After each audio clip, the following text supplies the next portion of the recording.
घुमा दीजिए।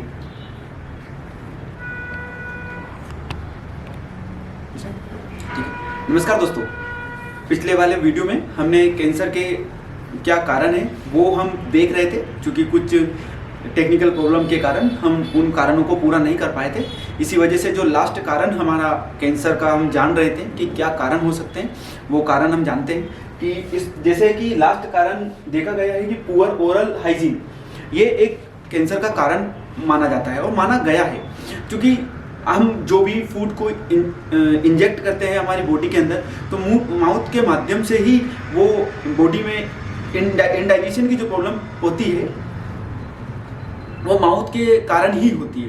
तो चूंकि हम कभी मतलब जैसे आमतौर पर बहुत सारे लोग जानकारी के अभाव में ब्रश नहीं करते हैं या कुछ भी ऐसा फूड खा लेते हैं, सोने से पहले खा लेते हैं, वो पानी नहीं पीते हैं, रात को खाना खाने के बाद तुरंत सो जाते हैं, तो उस वजह से भी बहुत सारे बैक्टीरिया का जन्म हो सकता है। उस बैक्टीरिया के कारण भी कैंसर जैसी प्रॉब्लम देखने को मिल सकती है, जो कि माउथ कैंसर के रूप में हमारे सामने आ सकती है।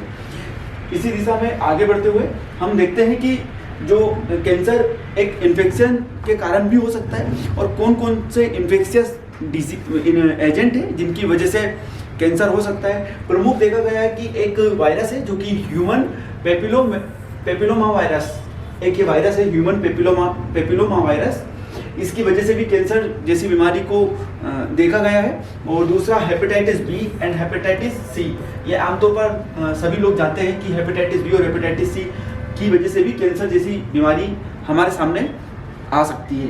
अब आगे हम देखते हैं कि भारत में जो कैंसर इतनी बड़ी समस्या है उसका भारत के सामने क्या क्या चैलेंजेस है। प्रमुख चैलेंजेस में हम देखते हैं कि एक भारत में जो रेडियोथेरेपी है जो कि कैंसर के ट्रीटमेंट के लिए होती है, ये काफ़ी कॉस्टली है और हर किसी का इस रेडियोथेरेपी तक एक्सेस नहीं होने के कारण भी कैंसर देखने को मिलता है, कैंसर की बढ़ोतरी देखने को मिलती है। दूसरा कारण है हमारे यहाँ इंफ्रास्ट्रक्चर, रिसर्च एंड डेवलपमेंट। हमारे यहाँ बेसिक जो हर जगह बड़े बड़े शहरों को छोड़कर जो टियर 2 टियर 3 सिटीज़ है, टाउन है, उनमें हमको कैंसर की ट्रीटमेंट के लिए जो बेसिक नेसेसरीली इंफ्रास्ट्रक्चर की ज़रूरत होती है वो अवेलेबल नहीं होती। कीमोथेरेपीज़, रेडियोथेरेपीज़ ये बड़े बड़े महानगरों में या मेट्रोपॉलिटन सिटीज़ में ही अवेलेबल होती है।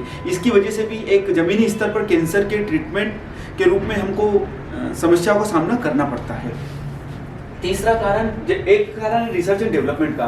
दोस्तों, विभिन्न देशों में रिसर्च एंड डेवलपमेंट पर जो खर्चा होता है वो 3% उनकी जीडीपी का, 4% उनकी जीडीपी का होता है, परंतु भारत में ये सिर्फ और सिर्फ 0.67% ही अपनी जीडीपी का रिसर्च एंड डेवलपमेंट पे हम खर्चा करते हैं, जो कि विभिन्न देशों के कंपैरिजन में काफ़ी कम है और इसको बढ़ाने की भी काफ़ी आवश्यकता है। एक कारण ये भी है, एक चैलेंजेस ये भी है कि हमारा जो बजट एक्सपेंडिचर है वो भी 2.6% ऑफ आवर जीडीपी है।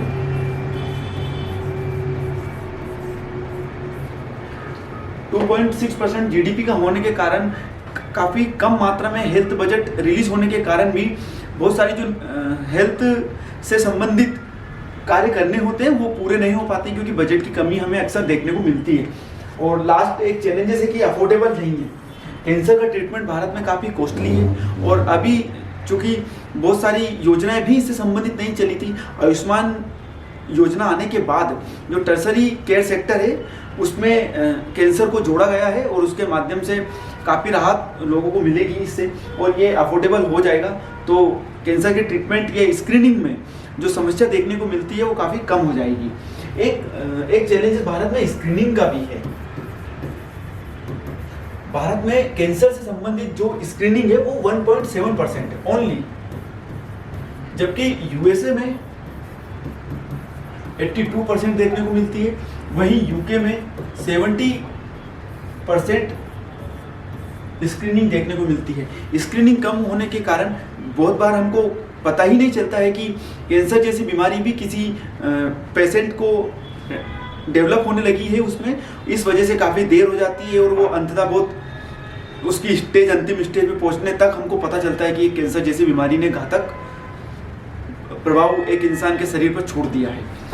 ये चैलेंजेस थे और इसके बाद हम देखते हैं कि क्या क्या भारत सरकार ने इनिशिएटिव्स लिए हैं। भारत सरकार के इनिशिएटिव्स में एक रिसेंटली आईआईटी बॉम्बे के द्वारा कुछ दिनों पहले ही राष्ट्रपति महामहिम राष्ट्रपति के द्वारा इसका इनॉग्रेशन मैं कहूँगा कि इसको देश के सामने रखा है। वो कार्ट सी सेल थेरेपी है। ये थेरेपी काफ़ी एडवांस है, जो 2011 से इसका ट्रायल चल रहा था, जो 2024 में जाके इसको मंजूरी मिली है। और एक टर्सरी केयर सेंटर स्कीम जो कि भारत सरकार के द्वारा लॉन्च की गई है, इसके तहत हर राज्य में एक स्टेट इंस्टीट्यूट होगा जो कि कैंसर से संबंधित बीमारियों से डील करेगा। इसी के साथ आगे बढ़ते हुए हम देखते हैं कि वे फॉरवर्ड हमारे सामने क्या हो सकता है।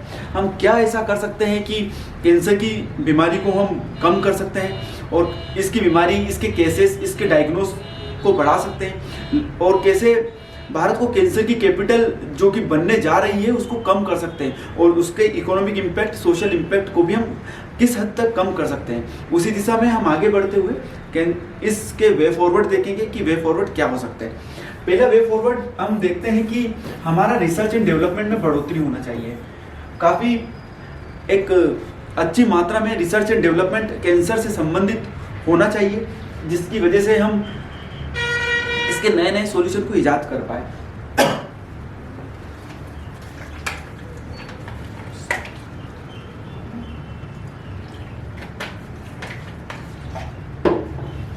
हम अगला वे फॉरवर्ड देखते हैं कि हम इंफ्रास्ट्रक्चर का डेवलपमेंट भी होना चाहिए, नए नए अस्पताल होना चाहिए, कीमोथेरेपी, रेडियोथेरेपी जैसी मशीन्स का भारत में ज़्यादा से ज़्यादा मात्रा में उपलब्धता होनी चाहिए, जिसकी वजह से जल्दी डायग्नोस किया जा सके।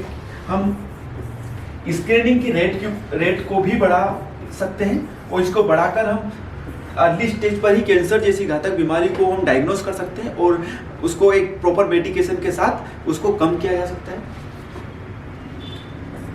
चौथा, हम एक अवेयरनेस लोगों में जनरेट कर सकते हैं। जो लोग एक्सेसिव मात्रा में टोबैको या अल्कोहल को कंज्यूम करते हैं, उनके बीच हम अवेयरनेस फैलाकर, और ये कैंसर जो कि माउथ कैंसर या अन्य प्रकार का कैंसर इन टोबैको या स्मोकिंग की वजह से होता है, उसको भी कम किया जा सकता है। तो इसी तरह हमने दोस्तों देखा है कि कैंसर क्या होता है, कैंसर के कारण क्या क्या होते हैं, और भारत सरकार के इनिशिएटिव्स क्या है, वे फॉरवर्ड क्या है, और क्या क्या हमारे देश में कैसा स्टेटस है कैंसर का, क्यों हम एक वर्ल्ड कैपिटल बनने की तरफ आगे बढ़ रहे हैं। इसी दिशा में हमने काफ़ी महत्वपूर्ण चर्चा की है इस टॉपिक पर, और ये वीडियो बेसिकली एक अवेयरनेस के लिए था, ताकि एक आम नागरिक में और आम भारत की आम जनता के बीच कैंसर के प्रति सजगता बढ़े और संजीदगी बढ़े, जिसकी वजह से हम भारत के इकोनॉमिक और सोशल जो इम्पैक्ट है उसको कम कर सकें। इसी के साथ आज का वीडियो हम समाप्त करते हैं। जय हिंद दोस्तों, हंसते रहिए, मुस्कुराते रहिए। जय हिंद, जय भारत।